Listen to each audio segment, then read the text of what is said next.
اعوذ باللہ من الشیطان الرجیم بسم اللہ الرحمن الرحیم یا ایہا الذین آمنوا لا تتبعوا خطوات الشیطان ومن يتبع خطوات الشیطان فإنه يأمر بالفحشاء والمنکر ولولا فضل اللہ علیکم ورحمتہ ما زکا منکم من احد ابدا ولكن الله يزكي من يشاء والله سميع عليم ولا يأتل أولو الفضل منكم والسعة أن يؤتوا أولي القربى والمساكين والمهاجرين في سبيل الله وليعفوا وليصفحوا ألا تحبون أن يغفر الله لكم والله غفور رحيم۔ اور اے ایمان والو، تم شیطان کے پیچھے نہ چلو، اور اگر کوئی شخص شیطان کے پیچھے چلے تو شیطان تو ہمیشہ بے حیائی اور بدی کی تلقین کرے گا، اور اگر تم پر اللہ کا فضل اور رحمت نہ ہوتی تو تم میں سے کوئی بھی پاک صاف نہ ہوتا، لیکن اللہ تعالیٰ جس کو چاہتا ہے پاک صاف کر دیتا ہے، اور اللہ تعالیٰ ہر بات سنتا، ہر چیز جانتا ہے۔ اور تم میں سے جو لوگ اہل خیر ہیں اور مالی وسعت رکھتے ہیں، وہ ایسی قسم نہ کھائیں کہ وہ رشتہ داروں، مسکینوں اور اللہ کے راستے میں ہجرت کرنے والوں کو کچھ نہیں دیں گے، اور انہیں چاہیے کہ معافی اور درگزر سے کام لیں۔ کیا تمہیں یہ پسند نہیں ہے کہ اللہ تعالیٰ تمہاری خطائیں بخش دے، اور اللہ تعالیٰ بہت بخشنے والا بڑا مہربان ہے۔ سورہ نور کی 2 آیات 21 اور 22 نمبر کی تلاوت کی گئی ہے۔ پہلی آیت کریمہ میں اللہ تعالیٰ نے مسلمانوں کو خطاب کر کے فرمایا، اے ایمان والو۔ مسلمانوں کو اللہ تعالیٰ خطاب کر کے فرما رہے ہیں، اے ایمان والو، تم شیطان کے پیچھے نہ چلو، اور اگر کوئی شخص شیطان کے پیچھے چلے تو شیطان تو ہمیشہ بے حیائی اور بدی کا ہی حکم کرتا ہے۔ شیطان کا کام کیا ہے دنیا کے اندر؟ بدی پھیلانا۔ اور اللہ تعالیٰ سے عہد کر کے شیطان آیا ہے کہ میں آپ کے بندوں کو آگے سے، پیچھے سے،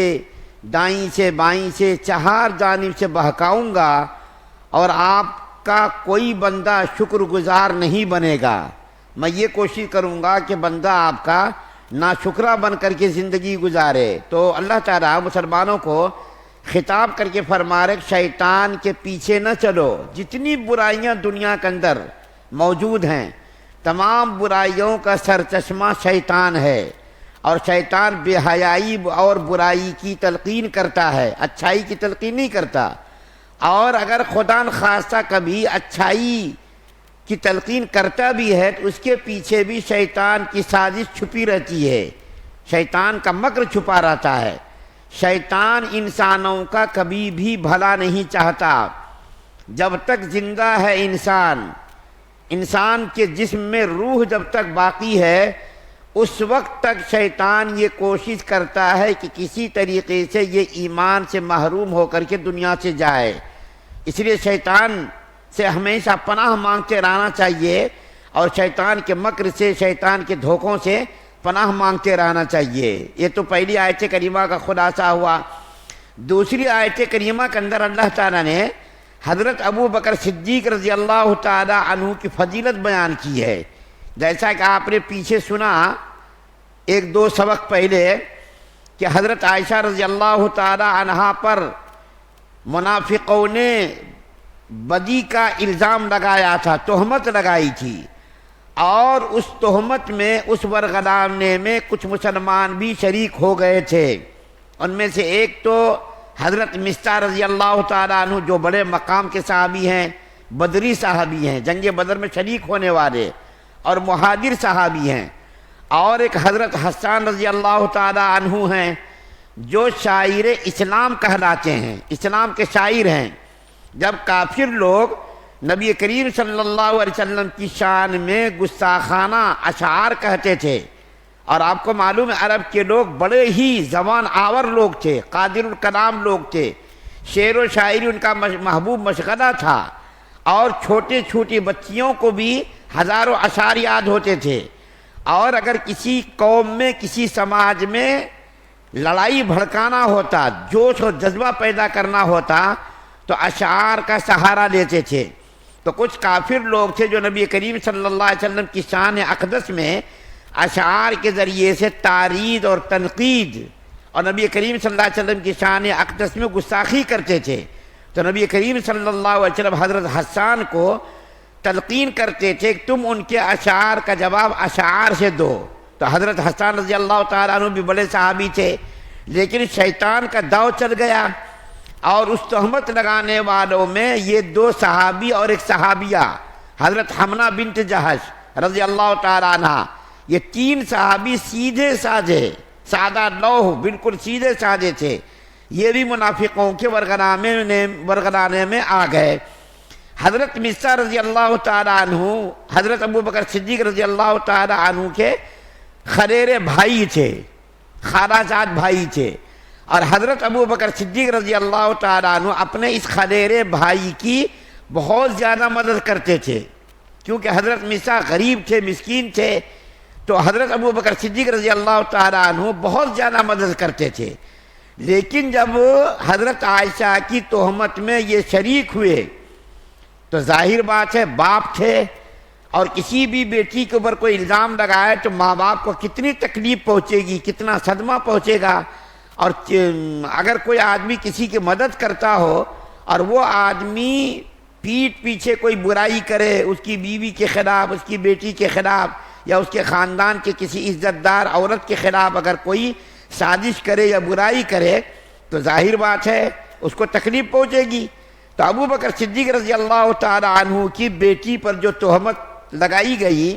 اس تہمت لگانے والوں میں حضرت ابوبکر صدیق کے خلیرے بھائی حضرت مصعب رضی اللہ تعالی عنہ بھی شریک تھے، جس کی وجہ سے ابوبکر صدیق رضی اللہ تعالی عنہ کو بڑی تکلیف پہنچی، بڑی اذیت پہنچی۔ تو حضرت ابوبکر صدیق رضی اللہ تعالی عنہ نے قسم کھائی، اور قسم کیا کھائی کہ میں اپنے خلیرے بھائی حضرت مصعب کی مدد اب نہیں کروں گا۔ لیکن اللہ تعالیٰ کو حضرت ابوبکر صدیق رضی اللہ تعالیٰ عنہ کا یہ قسم کھانا پسند نہیں آیا، اور اللہ تعالیٰ کو ایک ایسا سماج اور معاشرہ تیار کرنا تھا کہ ان کی اصلاح کے لیے اللہ تعالیٰ نے قرآن کی آیت اتاری، اور ابوبکر صدیق رضی اللہ تعالیٰ عنہ کو اللہ تعالیٰ نے ترغیب دی، شوق دلایا کہ اے ابوبکر صدیق، آپ نے جو اپنے خلیرے بھائی کی مدد روک دی اور قسم کھائی کہ مدد نہیں کروں گا، تو یہ آپ کا قسم کھانا مناسب نہیں ہے۔ پھر اللہ تعالیٰ فرما رہے ہیں شوق دلانے کے لیے کہ اے ابوبکر صدیق، الا تحبون ان یغفر اللہ لکم، کیا آپ کو یہ بات پسند نہیں ہے کہ آپ کو اللہ تعالیٰ معاف کر دے، آپ کی خطاؤں کو معاف کر دے، آپ کے گناہوں کو معاف کر دے؟ اگر آپ یہ چاہتے ہیں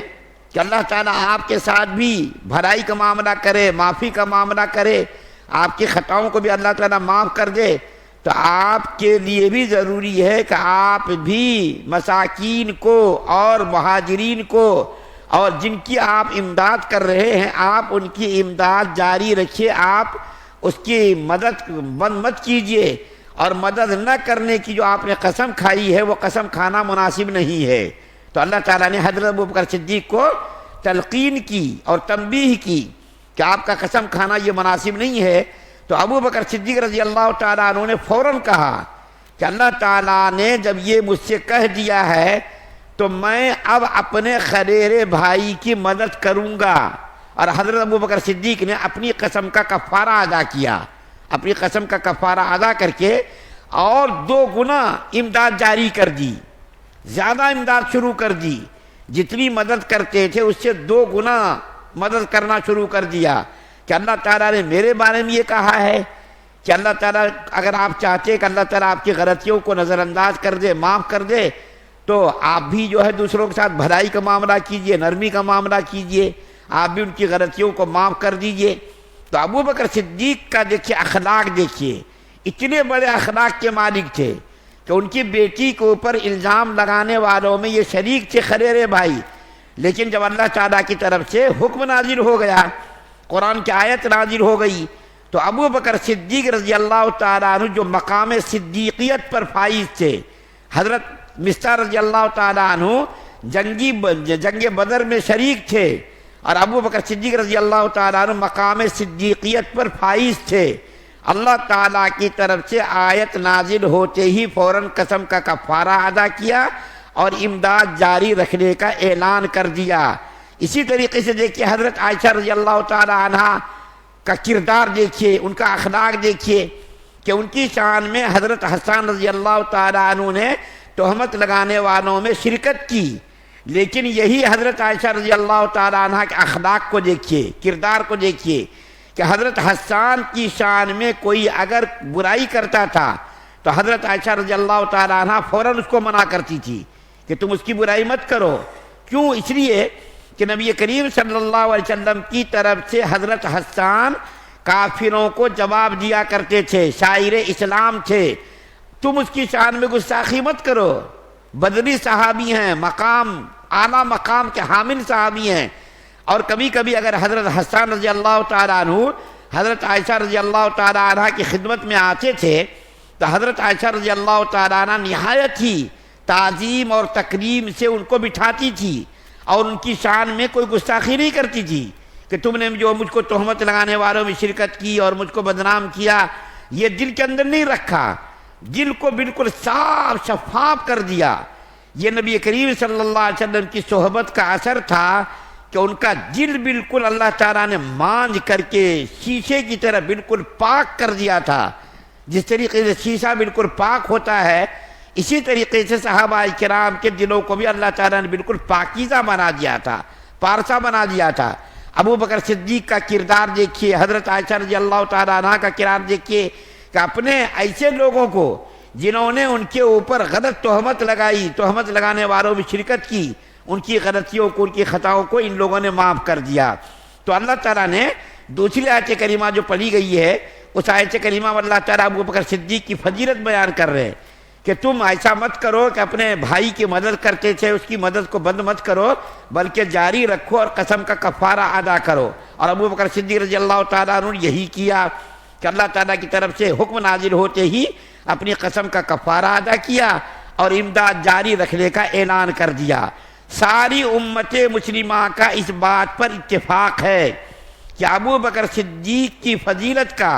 کوئی اگر منکر ہو، ابو بکر صدیق کی فضیلت کا کوئی انکار کرے تو وہ کافر ہے۔ کیوں؟ اس لیے کہ اللہ تعالیٰ قرآن کے اندر ان کی فضیلت کو بیان کر رہے ہیں۔ جب ظاہر بات ہے اللہ تعالیٰ جب ان کی فضیلت کو بیان کر رہے ہیں تو ان کی فضیلت کا انکار کرنے والا قرآن کا منکر ہے اور قرآن کا منکر کافر ہے۔ تو اللہ تعالیٰ نے دوسری آیت کریمہ جو 22 نمبر کی پڑھی گئی ہے، اس آیت کریمہ میں ابو بکر صدیق رضی اللہ تعالیٰ عنہ کی فضیلت بیان کی ہے۔ اللہ سے دعا ہے اللہ ہم سب کو سننے زیادہ عمل کرنے کی توفیق عطا فرمائے۔ سبحان اللہ و بحمدہ، سبحانک اللہ۔